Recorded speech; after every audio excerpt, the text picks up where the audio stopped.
선택이 믿음보다 먼저다. 사도행전 13장 48절에 보면 비시디의 안디옥의 이방인들이 복음을 듣고 보인 반응이 이렇게 기록되어 있다. 이방인들이 듣고 기뻐하여 하나님의 말씀을 찬송하며 영생을 주시기로 작정된 자는 다 믿더라. 보시다시피 믿는 자는 다 택함을 받아 영생을 얻었더라고 기록하지 않았다. 믿는 자가 택함 받은 것이 아니라 택함 받은 자가 믿었다라는 거예요. 순서를 바꾸면 안 된다라는 거예요. 영생을 얻기로 정해진 자들, 즉 하나님이 이미 택하신 자들이 믿었다고 했다. 하나님의 선택이 믿음보다 선행했고 믿음을 가능하게 했다. 그래서 저와 여러분은 자랑할 수 없어요. 내 구원을 자랑할 수 없다라는 거예요. 내가 구원받았다. 뭘 자랑하는 거예요? 내 구원을 자랑하는 것이 아니라, 내가 구원받았던 믿음을 자랑하는 것이 아니라 나를 구원해 주신 하나님을 자랑하는 거란 말이에요. 이게 참 미묘해요, 여러분. 미묘해요. 그렇죠? 이 미묘한 차이를 우리는 알아야 되는 거란 말이에요. 하나님의 선택이 믿음보다 선행했고 믿음을 가능하게 했다. 바로 그것이 어떤 사람들은 믿고 어떤 사람들은 믿지 않는 결정적인 이유다. 그렇잖아요, 여러분. 신기해요. 어떤 사람은 복음을 듣고 믿고 어떤 사람은 믿지 않아요. 왜 그러겠어요? 결과적으로 보면은 하나님이 택함 받은 자는 믿고 택함 받지 않은 자는 믿지 않는다라는 거예요. 그런데 조심해야 할 것은 우리 기준으로 그것을 판단하면 안 된다라는 거예요. 왜냐하면은 한 번의 복음을 증거하고 한 번 교회 다녀서 믿는 사람은 거의 없다라는 거예요. 저와 여러분이 그 증거잖아요, 여러분. 지지리도 계속 거부하고 하나님 믿는 사람 핍박하고 그렇게 살았는데, 그렇게 1년, 2년, 3년, 5년 이렇게 긴 시간 동안 지냈잖아요. 어릴 적 교회 안 다녀본 사람 어디 있어요, 여러분?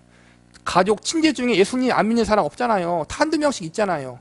그런 사람들을 통해서 복음을 계속 우리는 들었어요. 계속 복음을 소개받았어요. 근데 우리는 계속 거부했어요. 언제까지 거부했어요? 회개할 때까지, 그쵸? 근데 하나님이 어떻게 해요?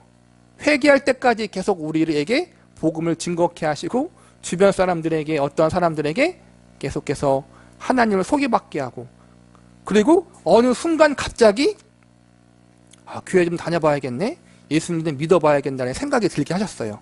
우리의 완악한 마음을 높게 하신 거란 말이에요. 그리고 마침내 예수님을 구세주로 믿고 영접하도록 우리를 어떻게 해요? 항복시키셨어요. 이 과정이 한 번에 된 게 아니야. 무수한 하나님의 시도, 무수한 우리의 인생 가운데 하나님이 계속해서 우리를 설득하셨다는 거예요. 한 번에 된 게 아니에요. 그렇죠? 그렇기 때문에 우리가 어떠한 사람을 볼 때 이 사람은 글러먹었어라고 함부로 판단할 수가 없는 거예요. 언제 어떻게 하나님이 그 사람을 뒤집어 놓을지 몰라요. 그렇죠?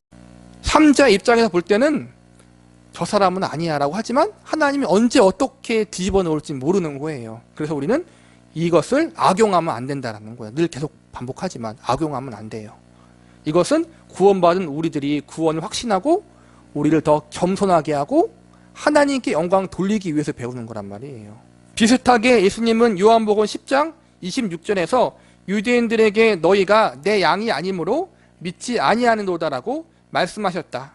예수님도 역시 너희가 믿지 않았으므로 내 양이 아니도다라고 말하지 않으셨다.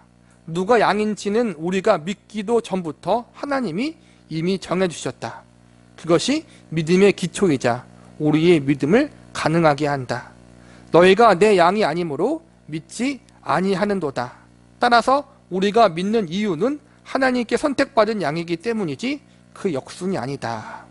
우리가 하나님께 선택받았기 때문에, 태초부터 우리를 하나님이 택하고 부르셨기 때문에 우리가 예수님을 믿을 수 있었어요.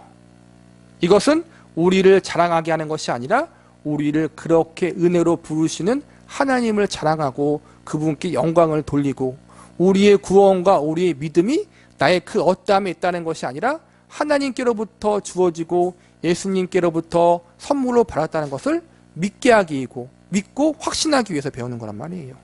이 점을 여러분께서 절대로 잊지 않았으면 좋겠어요.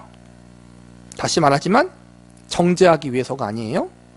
누가 구원받고 누가 구원받지 못하기를 구별하기 위해서가 아니에요. 이것은 누구를 위한 것이 아니라 이미 구원받은 우리를 위해서란 말이에요. 믿음을 확인하고 점검하고 우리가 감사하고 영광 돌릴 대상은 오로지 하나님밖에 없다. 이 사실을 배우기 위해서 우리가 이것을 공부하는 거란 말이에요. 여기까지 하겠습니다.